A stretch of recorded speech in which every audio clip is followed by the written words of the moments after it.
Hello বন্ধুরা, কেমন আছেন সবাই? আশা করছি সকলেই ভালো আছেন। তো বন্ধুরা, আজকে তোমাদের জন্য নিয়ে এলাম খুবই মজাদার একটি ঘটনা।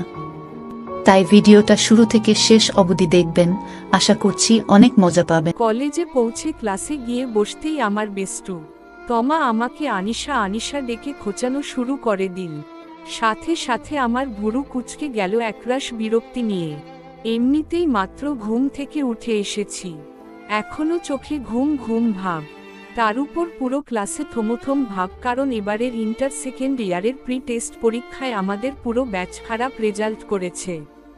প্রিন্সিপাল স্যার সেই খ্যাপা খেপেছে। 2 মাস পরই টেস্ট পরীক্ষা, সেই টেনশনও আছে। আর এই গাধীটা সেই কখন থেকে খোঁচা দিয়েই যাচ্ছে। মানুষ কাউকে ডাকার হলে আস্তে খোঁচা দিয়ে ডাকে, কিন্তু না, তমা এমনভাবে খোঁচাবে যে হাত ব্যথা বানিয়ে ছাড়বে। আমি পাশ ফিরে বললাম, কি? তমা ব্যাঙের মতো লাফিয়ে বলা শুরু করলো, জানিস কলেজে নতুন ইয়াং গেস্ট টিচার এসেছে, শুনেছি খুবই মেধাবী স্টুডেন্ট ছিল, এই বছরই গ্র্যাজুয়েট কমপ্লিট করেছে, আর এখন আমাদের কলেজে গেস্ট টিচার হিসেবে জয়েন করছে। আর প্রিন্সিপাল স্যার আমাদের জন্যই তাকে এই ক্লাসে স্পেশালভাবে নিয়োগ দিয়েছে। আর তার থেকেও ইম্পর্টেন্ট কথা হলো, এই স্যার দেখতে একদম বলিউডের নায়কের মতো। আমি তো দেখেই ক্রাশ খাইছি, তুইও দেখলে পাগল হয়ে যাবি। আমি বললাম, থাক, আমার আর পাগল হওয়া লাগবে না, সামনের বেঞ্চেই তো আমরা বসা, তুই তোর নতুন ক্রাশকে দেখতে থাক আর পাগল হতে থাক। আমি সবসময়ই সামনের বেঞ্চে বসি, যেখানে কলেজে উঠলে সবাই পিছনের বেঞ্চেই বেশি বসতে চায়, কিন্তু আমার সামনে না বসলে একদম ভালো লাগে না। তা বলে আমি যে মেধাবী ছাত্রী তা কিন্তু বলা যাবে না। ছাত্রী আমি মোটামুটি পর্যায়েরই, তবে সবসময় স্পষ্ট কথা বলি। আমার পাশের এই তমাও সবসময় ফার্স্ট বেঞ্চে বসে, হ্যান্ডসাম স্যারদের ভালোভাবে দেখার জন্য। কলেজের বেশিরভাগ টিচারই তার ক্রাশ লিস্টে আছে। তমার সাথে আমার পরিচয় এই কলেজে ওঠার পরেই হয়েছে ফার্স্ট বেঞ্চে বসতে বসতে। তবে এই 1.5 বছরেই আমরা একে অপরের বেস্টু হয়ে গেছি। তমা যেমন স্যারদের উপর ক্রাশ খেতেই থাকে, তেমনি আমি কারো উপরই ক্রাশ খাইনি, আর স্যারদের উপর তো একদমই না। কারণ আমি মনে প্রাণে বিশ্বাস করি শিক্ষকরা বাবা মার মতোই, তাদের দিকে সবসময় সম্মানের নজরে তাকাতে হয়। এই নজরে তো একদমই না, সে যতই ইয়াং টিচার হোক। টিচার মানে তো টিচারই। একবার এই কলেজেরই এক টিচার আমায় প্রপোজ করে বসে, আমি তো হতবাক। তবে তাকেও আমি এই কথাগুলো শুনিয়ে না করে দেই। সবাই বলে আমার চেহারা নাকি খুব মিষ্টি, তবে গায়ের রং ফোকা ফোকা, ফর্সা না, একটু চাপা। সেই কারণে আমার আত্মীয় স্বজনের কম হাহুতাশ আমার শুনতে হয়নি। তবে আমার এইসব কথা কোনো গায়ে লাগে না। ফোকা ফোকা ফর্সা না হয়েও কিন্তু আমি জীবনে অনেক প্রপোজাল পেয়ে গেছি, তবে কোনোটাই অ্যাকসেপ্ট করিনি। এই ছেলেদের আমি ঠিক একটা বিশ্বাস করতে পারি না, আজ একটা তো কাল আরেকটা। উফাফ, এর থেকে একা একাই বেশ আছি। ভাবছি বিয়েটাও পারলে করব না। আমার ভাবনার ছেদ ঘটালো একটি ছেলে হঠাৎ করে আমাদের ক্লাসে এসে। ছেলেটিকে দেখে আমার কি যেন হয়ে গেল। ছেলেটির পরনে হালকা আকাশি রঙের শার্ট, ইন করে পরা, শার্টের হাতা কনুই পর্যন্ত ভাঁজ করা, সাথে কালো রঙের প্যান্ট, হাতে কালো রঙের ঘড়ি। সাধারণত ফোকা ফোকা ফর্সা ছেলেদের আমার ভালো লাগে না, কেমন যেন মেয়ে মেয়ে ভাব আসে। কিন্তু এই ছেলেটাকে কি যে ভালো লাগছে, যেন এতেই সে পারফেক্ট। চেহারায় এক অদ্ভুত স্নিগ্ধতা, চুলগুলোও কি সুন্দর, লম্বাও ঠিকঠাক। একটা মানুষের ভেতর সবকিছু এত পারফেক্ট কি করে হয়? ঘুমো ঘুম চোখে মনে হচ্ছে যে কোনো স্বপ্ন দেখছি। ছোটবেলায় শোনা রূপকথার গল্পের রাজকুমারের যে বর্ণনা শুনতাম, তাকেই মনে হয় আজ সামনে দেখছি। আমি যেন কোথাও হারিয়ে গেছি। ক্লাসের সবাই যে দাঁড়িয়ে রয়েছে সেদিকে আমার খেয়াল নেই, আর তোমার খোঁচানো আমাকে হারিয়ে যাওয়া থেকে ফিরিয়ে আনতে পারছে না। আমি শুধু দেখলাম ছেলেটা আমার দিকে হালকা ভুরু কুঁচকে তাকালো, আর সাথে সাথে প্রিন্সিপাল স্যার ক্লাসে ঢুকে আমাকে এক ধমক লাগালো, এই মেয়ে ক্লাসে টিচার আসলে দাঁড়াতে হয় জানো না? বুঝতে পারলাম এই আমাদের নতুন টিচার। এবার আমি বেশ হকচকিয়ে চারপাশে চোখ বুলিয়ে দাঁড়িয়ে বললাম, সরি স্যার। সে যে স্যার আমি বুঝতে পারিনি। সামনে এক পলক তাকিয়ে দেখলাম ছেলেটি মানে আমাদের নতুন স্যার একটু লজ্জা পেয়ে আমার দিকে তাকালো, আর যেই আমার সাথে একটু চোখাচোখি হলো সাথে সাথে অন্য দিকে চোখ সরিয়ে নিল। প্রিন্সিপাল স্যার আমাকে বসতে বলে সবার উদ্দেশ্যে বলা শুরু করল, ইনি হলেন এই কলেজের নতুন টিচার মি শুভ্র আহমেদ, তোমাদের নতুন ক্লাস টিচার। তারপর নতুন স্যারের দিকে তাকিয়ে বললেন, এই সবকটা এক একটা গর্ধব, শুভ্র এদেরকে একটু ঠিকমতো দেখো। এই বলে প্রিন্সিপাল বেরিয়ে গেল। সাথে সাথেই তমা আমায় খোঁচা দিয়ে বলল, কি হুশ উড়ে গেল তো। আমিও শান্ত মেয়ের মতো মাথা নাড়িয়ে হ্যাঁ বললাম। শুভ্র স্যার পড়ানো শুরু করে দিয়েছে। আমি সেই যে মাথা নিচু করেছি, পুরো ক্লাসে আর সামনে তাকাইনি, কারণ স্যারকে বাবা মার মতো সম্মানের চোখে না দেখে আবার অন্য নজরে না দেখে ফেলি সেই ভয়ে। কারণ স্যার তো স্যারই। মনকে বারবার এই বোঝাচ্ছি। ক্লাস শেষের ঘন্টা পড়লে স্যার যখন বেরিয়ে যাচ্ছিল তখন আরেকবার তাকালাম পিছন থেকে, দেখতেও কি সুন্দর লাগে তাকে। আচ্ছা, আমি কি তোমার মতো ক্রাশ খেয়েছি? ক্রাশ কথাটা আমার ভালো লাগে না, তাই আমি এর নাম দিলাম মুগ্ধতা। আর মনকে এটাও বোঝালাম যে সুন্দর কিছু দেখলে তো মানুষ মুগ্ধ হবেই। স্যার সুন্দর তাই আমি মুগ্ধ হয়েছি, ব্যাস, আর কিছু না, আর অন্য কোনো চিন্তা না। বাবা মার পরই শিক্ষকের অবস্থান। পাশ থেকে তমা আমায় খোঁচা দিয়ে বলল, এই আনিশা, স্যারের পেট দেখেছিস? কি সুন্দর মিশানো, একদমই ভুঁড়ি নেই, নিশ্চয়ই জিম করে। আমি আবারও ভুরু কুঁচকে বললাম, তুই কি স্যারদের পেটও খেয়াল করে দেখিস? তমা আবার লাফিয়ে বলল, আরে সামনে এত সুন্দর স্যার থাকলে দেখব না কেন? তোরও তো পছন্দ হয়েছে। আমি ওকে চুপ থাক বলে বাসায় চলে আসলাম। কিছু ভালো লাগছে না, মনকে ঠিকমতো বোঝাতে হবে। পরদিন ক্লাসে যেতে একটু লেট হয়ে গেল। গিয়ে দেখি শুভ্র স্যার অলরেডি ক্লাসে। আজ স্যার একটা হোয়াইট কালারের শার্ট ইন করে পড়েছে।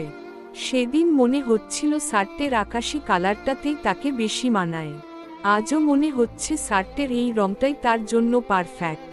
আমি হালকা কাশি দিয়ে বললাম, স্যার আসবো? স্যার হ্যাঁ বললে সামনের বেঞ্চ ক্রস করে পিছনের দিকে যাচ্ছিলাম। ঠিক করেছি আর সামনে বসবো না।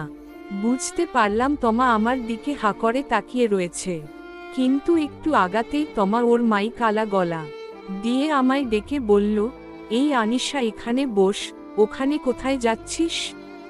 স্যারও আমার দিকে তাকিয়ে রয়েছে, তাই আর উপায় না পেয়ে সামনেই বসলাম। হঠাৎ স্যার আমায় বলল, মিস আনিশা কাল কি পড়া ছিল? সাথে সাথে পুরো ক্লাসে হাসির বন্যা বয়ে গেল। তার কারণ হলো এই, আমার নাম আনিশা নয়, আমার নাম সুপ্তি। আনিশা বলে আমায় শুধু তমা ডাকে, কারণ আমার চেহারা দেখতে নাকি ওর কোন হিন্দি সিরিয়ালের নায়িকার মতো লাগে। তাই সিরিয়ালে নায়িকার যে নাম আমায়ও তাই বলেই ডাকে। আর এই কথা ক্লাসের সবাই জানে। বেচারা স্যার নিশ্চয়ই কারো নাম না জানার কারণে একটু আগে তোমার মুখে এই নাম শুনে আমায় ডেকেছিল। তমা স্যারকে হাসতে হাসতে বলল, স্যার ওর নাম তো সুপ্তি, আনিশা না। এটা একটা সিরিয়ালের নায়িকার নাম, ওকে শুধু আমি এই নামে আদর করে ডাকি। সামনে তাকিয়ে দেখলাম স্যার বেশ লজ্জা পেয়েছে। তা দেখে আমিও একটু মুচকি হাসি দিলাম। আজও আমি পুরো ক্লাসে বইয়ের দিকেই তাকিয়েছিলাম। আর স্যার যখন বেরিয়ে যাচ্ছিল তখন বেহা চোখ এক দৃষ্টিতে তাকিয়েছিল। এখন অবস্থা এমন হয়ে গেছে যে ক্লাসের সব মেয়েরা হাঁ করে স্যারের দিকে তাকিয়ে থাকে, আর একমাত্র আমি কোনো দিকে নড়াচড়া না করে একদৃষ্টিতে বইয়ের দিকে তাকিয়ে থাকি। মনকে কোনোভাবেই স্যারকে নিয়ে অন্য কিছু না ভাবার জন্য মানাতে পারছি না। আমার এই অবস্থা তমাও বুঝতে পারল, আর আমাকে বলল, জীবনে প্রথম কোনো ছেলেকে পছন্দ করলি, তা আবার মানতে চাইছিস না কেন? আমি তো এটাই বুঝি না, এত ইয়াং হ্যান্ডসাম ছেলেকে দেখে তুই স্যার ফিলিংস আনিস কিভাবে? এভাবেই দিন চলতে লাগলো। শুভ্র স্যারের পুরো ক্লাস জুড়ে আমার বইয়ের দিকে তাকিয়ে থাকা আর বের হওয়ার সময় এক দৃষ্টিতে তার দিকে তাকিয়ে থাকা নিয়ে। স্যার বেশ শান্ত, ভদ্র আর লাজুক টাইপের। ক্লাসের সব মেয়েরা স্যারকে ইমপ্রেস করার জন্য পড়া ঠিকমতো পড়ে আসে, শুধু আমি বাদে। আমি শুধু পড়া ঠিকমতো পারি না। কি করে পারবো? আমি তো মনকে বোঝাতে বোঝাতেই ক্লান্ত যে আমি স্যারকে ওই নজরে পছন্দ করি না, টিচার হিসেবে করি। একদিন স্যার আমায় ডেকে বলল, মিস শুক্তি, পড়ালেখায় আরেকটু মনোযোগ দিন, আর 1 মাস পরই তো টেস্ট পরীক্ষা। আমি সেদিন যথেষ্ট লজ্জিত হয়েছিলাম। কিছু কিছু ন্যাকা মেয়েগুলো অযথাই স্যারের সাথে ঢং করে হেসে হেসে কথা বলতে থাকে। তখন আমার গা একদম জ্বলে যায়। অবশেষে আমি মানতে বাধ্য হলাম, আমি স্যারকে পছন্দ করি আর ওই নজরেই করি। আমার এই মেনে নেওয়ায় সবথেকে বেশি খুশি হলো তমা। তার কথা যে সত্যি হয়েছে। একদিন স্যার হঠাৎ করে আমার সামনে এসে বলল, ক্লাসের সবাই অ্যাসাইনমেন্ট জমা দিয়ে দিয়েছে, আপনি দেননি কেন? আমি যেন আকাশ থেকে পড়লাম। কিসের অ্যাসাইনমেন্ট, কিসের জমা? আমি তো কিছুই জানি না। তাই কাপা কাপা গলায় বললাম, স্যার কিসের অ্যাসাইনমেন্ট? স্যারও যেন আমার কথা শুনে আকাশ থেকে পড়ল, কিন্তু রেগে আমায় খুব কর্কশভাবেই বলল, প্রতিদিন ক্লাসে এসেও আপনি অ্যাসাইনমেন্টের কথাই জানেন না। আপনার মনোযোগ কোথায় থাকে? আজ পুরো ক্লাস আপনি দাঁড়িয়ে থাকবেন, স্ট্যান্ড আপ। আর কালকের মধ্যে আমার অ্যাসাইনমেন্ট জমা চাই। আর কি করার, আমি দাঁড়িয়ে রইলাম। ক্লাসের সবাই আমার দিকে এমনভাবে তাকিয়ে রইল যেন আমি মহাভারত অশুদ্ধ করে ফেলেছি। আর হবেই না কেন, যেই স্যার একটু বিরক্ত হয় না সেই স্যারকে আমার ওপর এভাবে রাখতে দেখে সবার অবাক হওয়ারই কথা। আমার চোখ ছলছল করে উঠল। বড্ড অভিমান হলো, কিন্তু কার উপর জানি না। ক্লাস শেষে আমি তোমাকে খোঁচা দিয়ে বললাম, আমাকে বলিসনি কেন অ্যাসাইনমেন্টের কথা?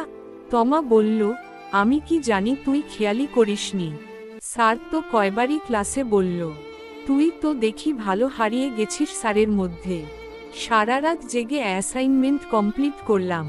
পরদিন কলেজে গিয়ে শুভ্র স্যারের কেবিনে যাচ্ছিলাম তোমাকে নিয়ে, উদ্দেশ্য অ্যাসাইনমেন্ট জমা দেওয়া। দেখলাম স্যারও মাত্রই কেবিন থেকে বেরোলো, তাই সেখানেই স্যারের দিকে না তাকিয়েই তার হাতে অ্যাসাইনমেন্ট দিয়ে চুপচাপ চলে আসছিলাম। হঠাৎ পিছন থেকে স্যার মিস শুক্তি বলে ডেকে উঠল। আমি ফিরে তাকাতেই স্যার বলল, আমি মনে হয় আপনার সাথে কাল একটু বেশিই রুড হয়ে গিয়েছিলাম। কিন্তু আপনার কি কোনো প্রবলেম হয়েছে?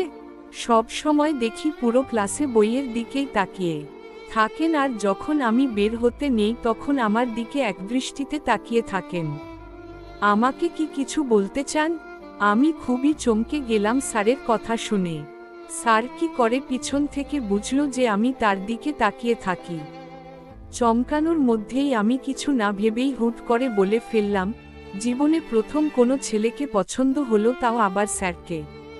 কিন্তু স্যারের প্রতি যেন সেই ধরনের পছন্দ আর না বাড়ে, তাই তো বইয়ের দিকে তাকিয়ে থাকি, আর বের হওয়ার সময় তাকিয়ে থাকার উপর আমার কোনো হাত নেই।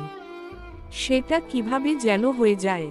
পৃথিবীর কিছু অদ্ভুত ছাত্রীরই স্যারদের প্রতি ওই পছন্দ হয়ে যায়, আর আমি মনে হয় সেই অদ্ভুতদের মধ্যে একজন হয়ে গেছি। এক নিঃশ্বাসে কথাগুলো বলে ফেললাম, তারপরই হুঁশ হলো এগুলো কি বললাম। কথার কোনো আগামাথা কিছুই নাই। আস্তে আস্তে মাথা তুলে সামনের দিকে দেখলাম যে স্যার